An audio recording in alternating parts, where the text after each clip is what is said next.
லெபனானில் ஏற்படுத்தப்பட்டிருக்கக்கூடிய தற்காலிக யுத்த நிறுத்தம். இந்த யுத்த நிறுத்தத்தினுடைய முடிவு தான் என்ன? இந்த முடிவுகள் நெட்டன்யாஹுவுக்கு சாதகமாக அமைந்திருக்கின்றதா, ஹிஸ்புல்லாஹ் இராணுவத்திற்கு சாதகமாக அமைந்திருக்கின்றதா? லெபனானில் ஏற்படுத்தப்பட்டிருக்கக்கூடிய தற்காலிக யுத்த நிறுத்தம் தொடர்பாக ஹமாஸ் தரப்பினர் வெளியிட்டிருக்கக்கூடிய முக்கிய அறிக்கை. லெபனான் யுத்த நிறுத்தமும் நெட்டன்யாஹு முன்வைத்திருக்கக்கூடிய 3 காரணங்களும் 2 மாத கால தற்காலிக யுத்த நிறுத்தத்தின் போது கடைபிடிக்கப்பட வேண்டிய நிபந்தனைகள் என்ன? ஹிஸ்புல்லாஹ் இராணுவத்தினர் தெற்கு லெபனான் பிரதேசத்திலிருந்து வெளியேறிவிடுவார்களா?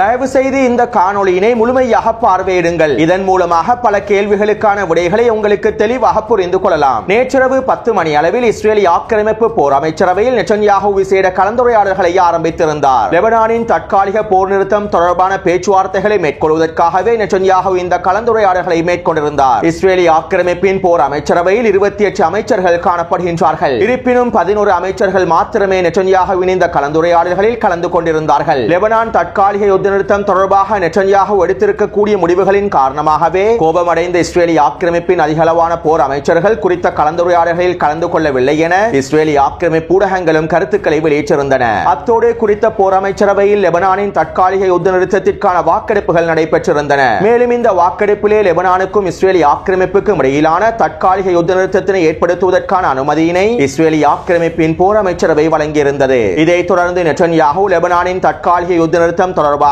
விசேட உரையொன்றினை முன்வைத்திருந்தார். இந்த உரையில் நெட்டன்யாஹு இவ்வாறு தெரிவித்திருந்தார்: நாங்கள் நிச்சயமாக வெற்றி பெறுவோம். நான் உங்களுக்கு வெற்றியை வாக்களித்திருக்கின்றேன். எனவே நிச்சயமாக நாங்கள் வெற்றி பெறுவோம். காசாவின் யுத்த களத்தில் ஹமாஸினை நாங்கள் முழுமையாக அழிப்போம். கடத்தப்பட்ட எங்களுடைய மக்களை நாங்கள் மீட்டெடுப்போம். வடக்கிலே இடம்பெயர்ந்தவர்களை நாங்கள் மீள குடியமர்த்துவோம். தற்போது லெபனான் யுத்த களத்திலே இருப்பது முன்பிருந்த ஹிஸ்புல்லாஹ் இராணுவம் அல்ல. ஹிஸ்புல்லாவின் முக்கிய தலைமைகளையும் மூத்த தலைவர்களையும் நாங்கள் முழுமையாக கொன்றுவிட்டோம். எல்லைக்கு அருகாமையில் இருக்கக்கூடிய ஹிஸ்புல்லாவின் ஆயிரக்கணக்கான ஏவுகணை திறன்களை நாங்கள் முழுமையாக அழித்து விட்டோம். சிரியாவிலிருந்து மேற்கொள்ளப்படக்கூடிய ஆயுத பரிமாற்ற பாதைகளையும் நாங்கள் அழித்து விட்டோம். இதற்கு பிறகும் சிரியாவினூடாக ஆயுத பரிமாற்றம் மேற்கொள்ளப்படுமாக இருந்தால் அசாத் மிகவும் கவனமாக இருக்க வேண்டும். அசாத் நெருப்புடன் விளையாடி கொண்டிருக்கின்றார் என்பதனை புரிந்து கொள்ள வேண்டும். தற்போது லெபனானுடன் ஒரு தற்காலிக போர் நிறுத்தத்தை கொண்டு வந்துள்ளேன். இந்த தற்காலிக போர் நிறுத்தத்திற்கான அனுமதியினை வழங்கியுள்ளேன். காசாவிலே ஆரம்பத்தில் மேற்கொள்ளப்பட்ட தற்காலிக போர் நிறுத்தத்தின் போது நான் கூறிய விடயங்களை நினைவூட்டவும் விரும்புகின்றேன். நாங்கள் மீண்டும் இந்த போரில் முழுமையாக ஈடுபடுவோம். ஹிஸ்புல்லாஹ் இந்த தற்காலிக யுத்த நிறுத்தத்தினை மீறினால் நாங்கள் மீண்டும் போரை ஆரம்பிப்போம். நான் லெபனானில் தற்காலிக யுத்த நிறுத்தத்தினை ஏற்படுத்துவதற்கு 3 முக்கியமான காரணங்கள் காணப்படுகின்றன.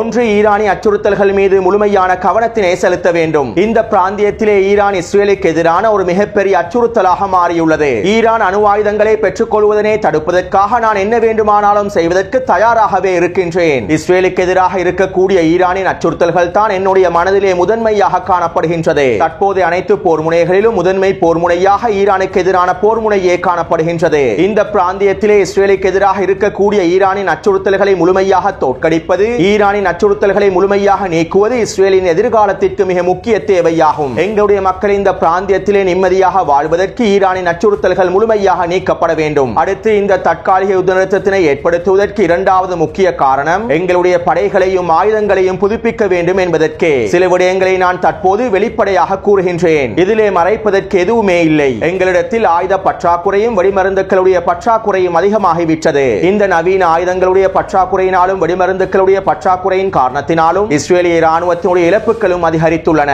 எனவே எங்களுடைய இராணுவத்திற்கு தேவையான சக்தியை வழங்கக்கூடிய ஆயுதங்கள் தேவைப்படுகின்றன.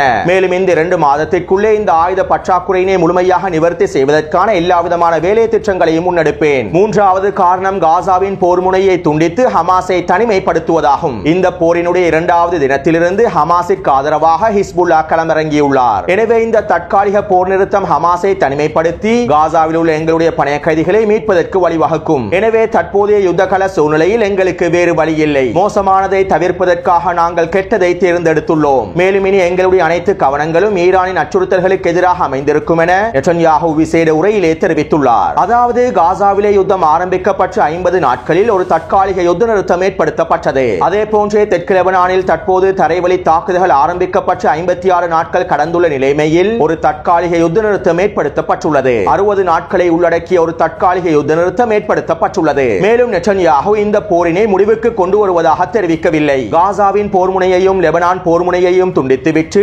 ஈரானுக்கு எதிரான கவனத்தினை திருப்புவதற்காகவே நெட்டன்யாஹு திட்டமிட்டுள்ளார். மோசமான விளைவுகளை தடுப்பதற்காக கெட்டதை தேர்ந்தெடுத்திருப்பதாகவே நெட்டன்யாஹு தெரிவித்துள்ளார். இஸ்ரேலி ஆக்கிரமிப்புக்கு எதிராக ஈரானிய தரப்பினர் மேற்கொண்ட ட்ரூ ப்ராமிஸ் 2 தாக்குதலானது இஸ்ரேலி ஆக்கிரமிப்புக்கு மிகப்பெரிய தோல்வியாகவும் இழப்புகளையும் ஏற்படுத்தியிருந்தது. எனவே தற்போது ஈரானிய தரப்பினர் இஸ்ரேலி ஆக்கிரமிப்புக்கு எதிராக ட்ரூ ப்ராமிஸ் 3 தாக்குதல்களை மேற்கொள்வதற்கு தயாராகி வருகின்றார்கள். இதனால் ஈரானின் இந்த தாக்குதல்களை எதிர்கொள்வதற்காகவும் ஈரானுக்கு எதிராக நேரடியாக களமிறங்குவதற்காகவுமே நெட்டன்யாஹு இந்த தீர்மானங்களை எடுத்துள்ளார். அது மட்டுமல்லாமல் இன்னும் 52 நாட்களில் டொனால்ட் ட்ரம்ப் ஜனாதிபதியாக பதவியேற்கப் போகின்றார். வருகின்ற ஜனவரி மாதம் 20ஆம் தேதி டொனால்ட் ட்ரம்ப் ஜனாதிபதியாக பதவியேற்பார். லெபனானிலே தற்போது ஏற்படுத்தப்பட்டிருக்கக்கூடிய 2 மாத யுத்த நிறுத்தமும் டொனால்ட் ட்ரம்ப் பதவியேற்று 8 நாட்களிலே முடிவடைந்துவிடும். அது மட்டுமல்லாமல் டொனால்ட் ட்ரம்ப் பதவியேற்று முதல் வாரத்திலேயே இஸ்ரேலி ஆக்கிரமிப்புக்கு தேவையான எல்லா விதமான நவீன ஆயுதங்களையும் வழங்குவதாக உறுதியளித்துள்ளார். ஜோ பைடன் நெட்டன்யாஹுவுக்கு சில அழுத்தங்களை வழங்குவதற்காக சில ஆயுத தடைகளை விதித்திருந்தார். ஆனால் டொனால்ட் ட்ரம்ப் ஜனாதிபதியாக பதவியேற்றதும் இஸ்ரேலி ஆக்கிரமிப்புக்கு தேவையான எல்லா விதமான ஆயுதங்களும் நெட்டன்யாஹுவுக்கு வழங்கப்படும். எனவே டொனால்ட் ட்ரம்ப் ஜனாதிபதியாக பதவியேற்கும் வரையில் குறைந்த ஆயுதங்களுடன் தெற்கு லெபனானில் சண்டையிடுவது இஸ்ரேலி ஆக்கிரமிப்பு ராணுவத்திற்கு மிகப்பெரிய இழப்புகளையே ஏற்படுத்திவிடும். தற்போதும் தெற்கு லெபனான் யுத்த காலத்திலே இஸ்ரேலி ஆக்கிரமிப்பு ராணுவம் மிகப்பெரிய இழப்புகளை சந்தித்து வருகின்றது. கடந்த ஒரு வாரத்திற்குள்ளே இஸ்ரேலி ஆக்கிரமிப்பின் முக்கிய தளபதிகள் கொத்து கொத்தாக வேற்று அடப்பட்டிருந்தார்கள். அதிலும் குறிப்பாக கோலானி படைப்பிரிவினுடைய தலைமை அதிகாரியும் யுத்த களத்திலிருந்து அகற்றப்பட்டு விட்டார். மேலும் தெற்கு லெபனான் யுத்த காலத்திலே இஸ்ரேலி ஆக்கிரமிப்பு ராணுவத்தினால் எந்த விதமான வெற்றி இலக்குகளையும் அடைந்து கொள்ள முடியவில்லை. தெற்கு லெபனானுக்குள்ளே ஊடுருவிய இஸ்ரேலி ஆக்கிரமிப்பு ராணுவத்தினால் நிலைத்திருக்கவும் முடியவில்லை. குறைந்தது தெற்கு லெபனான் பிரதேசத்திற்குள்ளே இஸ்ரேலி ஆக்கிரமிப்பு ராணுவத்தினால் ஒரு இடையக மண்டலத்தினை பஃபர் ஜோன் பிரதேசத்தினை கூட உருவாக்க முடியவில்லை. எனவே தெற்கு லெபனான் பிரதேசத்திலே நெட்டன்யாஹு நினைத்தபடி இஸ்ரேலி ஆக்கிரமிப்பு ராணுவத்தினால் முன்னேற முடியவில்லை. ஆனால் டொனால்ட் ட்ரம்ப் ஜனாதிபதியாக பதவியேற்றதற்கு பிறகு தெற்கு லெபனான் பிரதேசத்திலே உச்சக்கட்ட தரைவழி தாக்குதல்களை மேற்கொள்வதற்கான எல்லா விதமான ஆயுதங்களையும் அவருக்கு பெற்றுக் கொள்ள முடியும். அது மட்டுமல்லாமல் காசாவின் போர் முனையிலே இருக்கக்கூடிய கவனத்தினை விட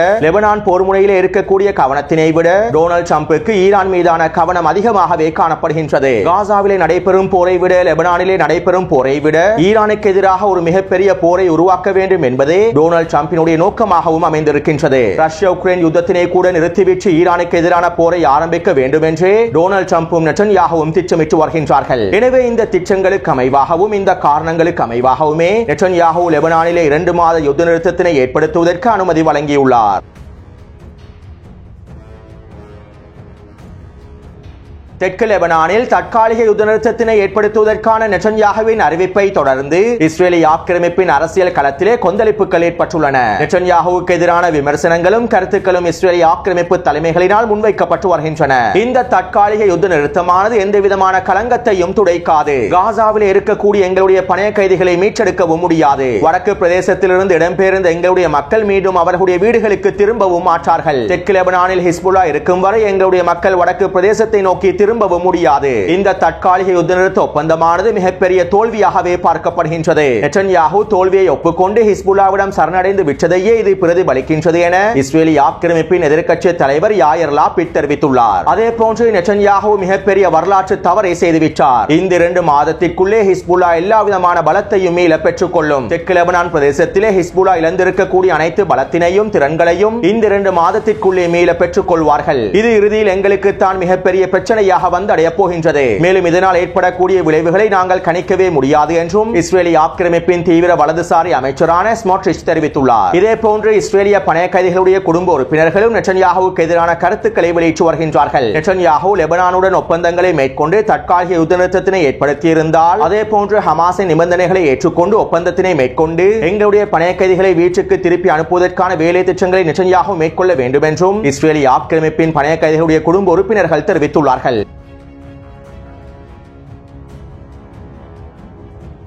2 மாத தற்காலிக யுத்த நிறுத்தத்திற்கான நிபந்தனைகளை இஸ்ரேலிய ஆக்கிரமிப்பு ஊடகங்கள் வெளியிட்டுள்ளன. அதாவது இந்த தற்காலிக யுத்த நிறுத்த காலத்தின் போது ஹிஸ்புல்லா இராணுவத்தினரோ அல்லது லெபனானில் இருக்கக்கூடிய மற்ற எதிர்ப்பு பிரிவினரோ இஸ்ரேலுக்கு எதிராக எந்தவிதமான தாக்குதல்களையும் மேற்கொள்ளக்கூடாது. அதே போன்று இஸ்ரேலிய ஆக்கிரமிப்பு ராணுவமும் லெபனானுக்கு எதிரான எந்தவிதமான தாக்குதல்களையும் மேற்கொள்ளாது. தரை வழியாகவோ கடல் வழியாகவோ வான்வழியாகவோ எந்தவிதமான தாக்குதல்களையும் லெபனானுக்கு எதிராக இஸ்ரேலிய ஆக்கிரமிப்பு ராணுவம் மேற்கொள்ளாது. ஐநாவின் தீர்மானம் 1701 அமைவாக இரு தரப்பினரும் செயற்படுவார்கள். லெபனானின் அரசு ராணுவமும் அங்கீகரிக்கப்பட்ட ராணுவ படைகளும் மாத்திரமே தெற்கு லெபனான் பிரதேசத்தில் நிலைத்திருக்க முடியும். அங்கீகரிக்கப்படாத ஆயுத பரிமாற்றங்களும் ஆயுத உற்பத்திகளும் முழுமையாக நிறுத்தப்பட வேண்டும். யுத்த நிறுத்த மீறல்களை கண்காணிப்பதற்காக ஐநாவின் அமைதி படைகள் தெற்கு லெபனான் எல்லையிலே நிலைத்திருப்பார்கள். 60 நாள் கொண்ட இந்த தற்காலிக யுத்த நிறுத்த காலப்பகுதிக்குள் தெற்கு லெபனான் பிரதேசத்திலிருந்து இஸ்ரேலிய ஆக்கிரமிப்பு ராணுவம் முழுமையாக பின்வாங்கிவிடும். தெற்கு லெபனானின் எந்த கிராமங்களுக்குள்ளும் இஸ்ரேலிய ஆக்கிரமிப்பு ராணுவம் நிலைத்திருக்காது என குறித்த ஒப்பந்தத்தினுடைய நிபந்தனைகள் குறிப்பிடப்பட்டுள்ளன. ஆனால் இந்த ஒப்பந்தத்திற்கு அமைவாக தெற்கு லெபனான் பிரதேசத்திலிருந்து ஹிஸ்புல்லா ராணுவத்தினர் ஒரு பொழுது முழுமையாக வெளியேற மாட்டார்கள். ஏன் ஹிஸ்புல்லா ராணுவத்தினர் தெற்கு லெபனான் பிரதேசத்திலிருந்து முழுமையாக வெளியேற மாட்டார்கள் என்பதற்கான மிக முக்கியமான காரணங்களை நேற்றைய காணொளியில் நான் தெரிவித்திருந்தேன். ஐநாவின் தீர்மானமான 1701 தீர்மானத்தினை நடைமுறைப்படுத்த வேண்டும் என குறிப்பிடப்பட்டுள்ளது. எனவே இந்த தீர்மானத்திற்கு அமைவாக ஆக்கிரமிக்கப்பட்ட ஷேபா பண்ணைகளில் இருந்து இஸ்ரேலிய ஆக்கிரமிப்பு ராணுவம் வெளியேற வேண்டும். ஆனால் இஸ்ரேலிய ஆக்கிரமிப்பு ராணுவம் ஷேபா பண்ணை பிரதேசங்களில் இருந்து ஒரு பொழுதும் வெளியேறாது. இதனால் ஹிஸ்புல்லா ராணுவத்தினரும் தெற்கு லெபனான் பிரதேசத்திலிருந்து வெளியேற மாட்டார்கள்.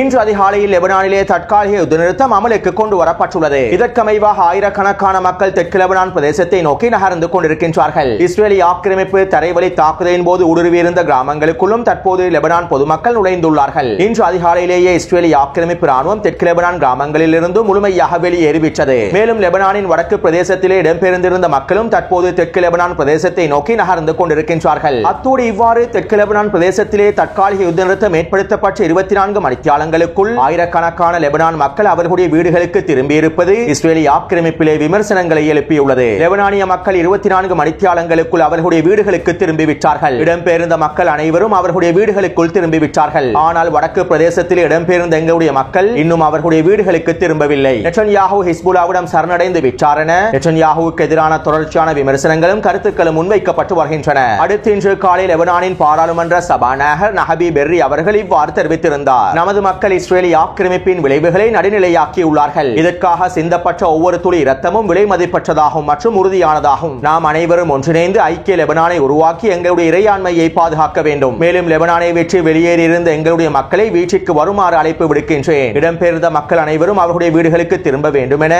லெபனானுடைய பாராளுமன்ற சபாநாயகர் தெரிவித்துள்ளார். அதே போன்று ஹமாஸ் தரப்பினரும் அறிக்கை ஒன்றினை வெளியிட்டிருந்தார்கள். காசா மற்றும் பலஸ்தீனிய எதிர்ப்பை ஆதரிப்பதில் லெபனான் எதிர்ப்பினுடைய பங்கானது மிக முக்கியமாக கருதப்படுகின்றது. பலஸ்தீனிய மக்களுக்காக லெபனான் எதிர்ப்பு மேற்கொண்டிருக்கக்கூடிய தியாகங்கள் அளப்பெரியதாகும். லெபனான் எதிர்ப்பினுடைய உறுதியும் அதற்கு பின்னால் இருக்கக்கூடிய மக்களுடைய ஆதரவும் இல்லாமல் இந்த யுத்த நிறுத்தத்தினை ஏற்படுத்தி இருக்க முடியாது. அத்தோடு அனைத்து எதிர்ப்பு முறைகளும் கிடைக்கக்கூடிய வழிகளை பயன்படுத்தி பலஸ்தீனிய மக்களுக்கான ஆதரவினை வழங்குவதாக உறுதியளித்துள்ளார்கள். மேலும் எங்களுடைய பலஸ்தீனிய மக்களுக்கு எதிரான இஸ்ரேலிய ஆக்கிரமிப்பினை முடிவுக்கு கொண்டு வருவதற்காக நாங்கள் எல்லா விதமான வேலை திட்டங்களை முன்னெடுத்து வருகின்றோம். எங்களுடைய நிபந்தனைகள் பலஸ்தீனிய மக்களுடைய உரிமைகளாகும். எனவே இந்த நிபந்தனைகளுக்கு அமைவாக இஸ்ரேலிய ஆக்கிரமிப்பு காசாவிலிருந்து முழுமையாக வெளியேற வேண்டும். மேலும் எங்களுடைய உரிமைகளை நாங்கள் ஒருபொழுதும் கைவிடப் போவதில்லை என்றும் ஹமாஸ் தரப்பினர் குறித்த அறிக்கையிலே தெரிவித்துள்ளார்கள். அதே போன்று லெபனானிலே ஏற்படுத்தப்பட்டிருக்கக்கூடிய இந்த யுத்த நிறுத்தமானது அனைத்து எதிர்ப்பு முனைகளுக்கும் கிடைத்திருக்கக்கூடிய வெற்றியாகவே கருதப்படுகின்றது என ஹமாஸினுடைய தலைவர்களில் ஒருவரான ஒசாமா ஹம்தான் அவர்கள் தெரிவித்துள்ளார். அத்தோடு லெபனானிலே இந்த தற்காலிக யுத்த நிறுத்தம் ஏற்படுத்தப்பட்டதிலிருந்து ஹிஸ்புல்லா ராணுவத்தினுடைய தலைமைகள் இன்னும் எந்த விதமான கருத்துக்களையும் முன்வைக்கவில்லை. குறித்த தற்காலிக யுத்த நிறுத்தம் தொடர்பாக எந்த விதமான கருத்துக்களையும் முன்வைக்கவில்லை.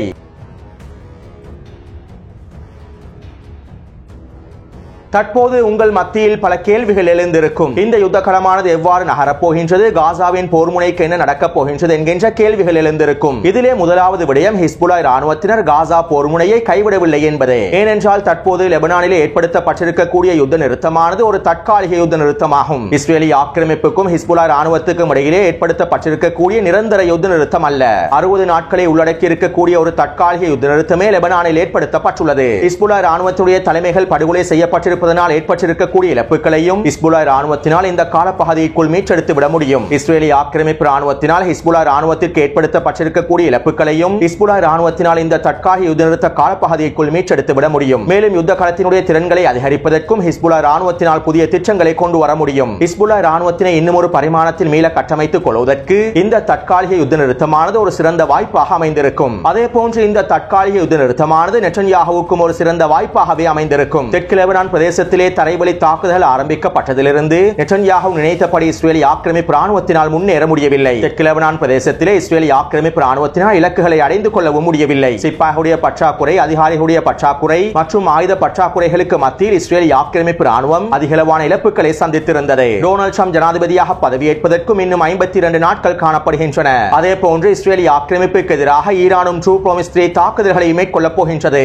ஈரானின் தாக்குதல்களை எதிர்கொள்வதற்கான அதிகளவான கவனத்தையும் செலுத்த வேண்டிய சூழ்நிலை ஏற்பட்டுள்ளது. எனவே நெட்டன்யாஹு தெற்கு லெபனான் பிரதேசத்திலே அடைந்திருக்கக்கூடிய தோல்வியிலிருந்து மீண்டெழுந்து வருவதற்காகவும் ஈரானுக்கு எதிரான தாக்குதல் திட்டத்தினை அமைத்துக் கொள்வதற்காகவும் ஈரானுக்கு எதிரான போரை ஆரம்பிப்பதற்காகவும் இந்த வாய்ப்பினை சிறப்பாக பயன்படுத்திக் கொள்வார் என்பதனையும் நாங்கள் தெளிவாக புரிந்து கொள்ள வேண்டும். இந்த 2 மாத காலப்பகுதிக்குள் ஹிஸ்புல்லாஹ் ராணுவத்தினர் எவ்வாறு அவர்களை மீள கட்டமைத்துக் கொள்வார்களோ அதே போன்று நெட்டன்யாஹுவும் அவருடைய ராணுவத்தினை மீள கட்டமைத்துக் கொள்வார். எனவே என்னை பொறுத்தவரையில் என்னுடைய கண்ணோட்டத்திற்கு அமைவாகவும் ஆய்வுகளுக்கு அமைவாகவும் இந்த 2 மாத தற்காலிக யுத்த நிறுத்தமானது ஹிஸ்புல்லாஹ் ராணுவத்திற்கும் நெட்டன்யாஹுவுக்கும் ஒரு சவாலான யுத்த நிறுத்தமாகவே அமையப் போகின்றது. இந்த தற்காலிக யுத்த நிறுத்தத்தின் மூலமாக ஹிஸ்புல்லாஹ் ராணுவத்தினர் தோல்வி அடையவில்லை. அதே போன்று இந்த யுத்த நிறுத்தத்தின் மூலமாக நெட்டன்யாஹுவும் தோல்வி அடையவில்லை என்பதே யதார்த்தமான உண்மையாகும். இன்னும் ஒரு விதத்தில் குறிப்பிடுவதாக இருந்தால் இந்த போரினுடைய சதுரங்க ஆட்டம் இன்னும் முடிவு பெறவில்லை. தற்போது இந்த சதுரங்க ஆட்டமானது ஒரு இறுக்கமான நிலைமைக்கு தள்ளப்பட்டுள்ளது. எனவே இனி வரக்கூடிய நாட்களில் இந்த சதுரங்க ஆட்டத்தில் யார் எதிர்பார்க்காத நகர்வுகளை மேற்கொள்ளப் போகின்றார் என்பதனை நாங்கள் பொறுத்திருந்து பார்ப்போம். அத்தோடு இந்த காணொளி தொடர்பான கருத்துக்களை பதிவிடுங்கள். தொடர்ந்தும் என்னுடன் இணைந்திருங்கள். நன்றி, வணக்கம்.